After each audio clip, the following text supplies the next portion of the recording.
What's going on, everybody? Welcome to the Average Guys Gourmet. I'm Tony Freakin, and today I'm doing a really cool breakfast. I'm doing an overnight cinnamon apple baked French toast. Now this thing is awesome. So let's just go and get started and jump right into this one.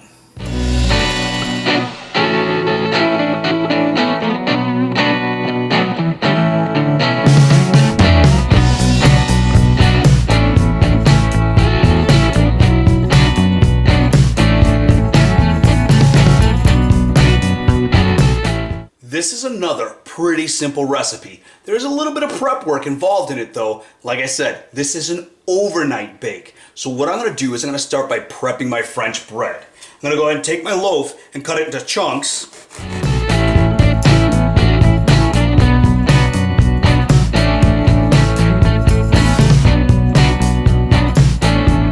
Next, I'm going to cut about 2 cups worth of apples.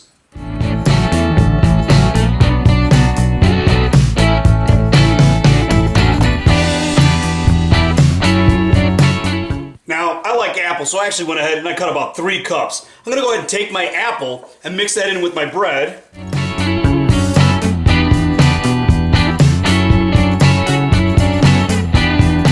Now I've got a 13 by 9 baking dish that I already have greased. I'm going to go ahead and take that bread and that apple and just pour it right in. And now I'm going to start mixing together the rest of my ingredients. I'm going to take my eggs,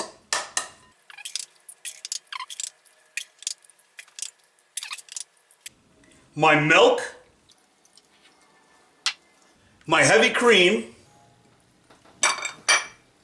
my sugar, my brown sugar, cinnamon, and just a little bit of vanilla.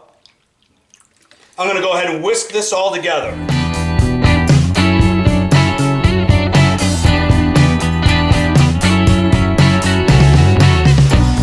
Now once this is all mixed together, I'm going to go ahead and take this and pour it over my bread and apples.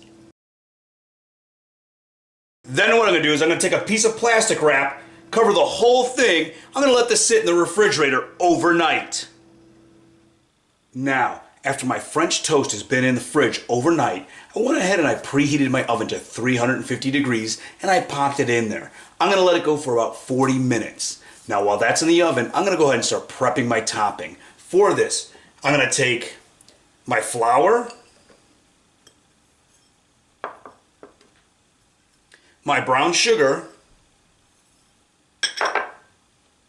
I have cinnamon and apple pie spice, and I've also chunked up a half cup of butter. I'm going to mash this all together.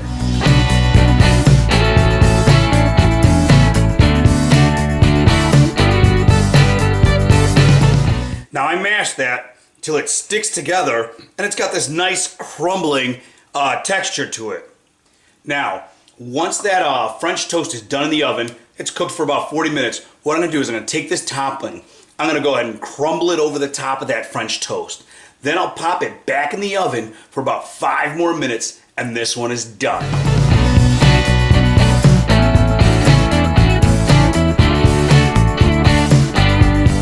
5 minutes was all it needed to have that topping start to melt nicely over it. Now just take a look at this. It looks awesome. I went ahead and I put a little bit of maple syrup over the top, you know, because we always love a little maple syrup on our French toast. But this is nice and crispy. It's well cooked. The topping's nice and melted. So you know what? We can't just look at this. We got to go ahead and just take a piece and tear right in. This is simply heaven. It's not that difficult of a breakfast. Yes, it's an overnight, but it tastes great. It's worth it, and you guys will love it. So go ahead, like, share, subscribe, give this one a try, and we'll see you guys next time.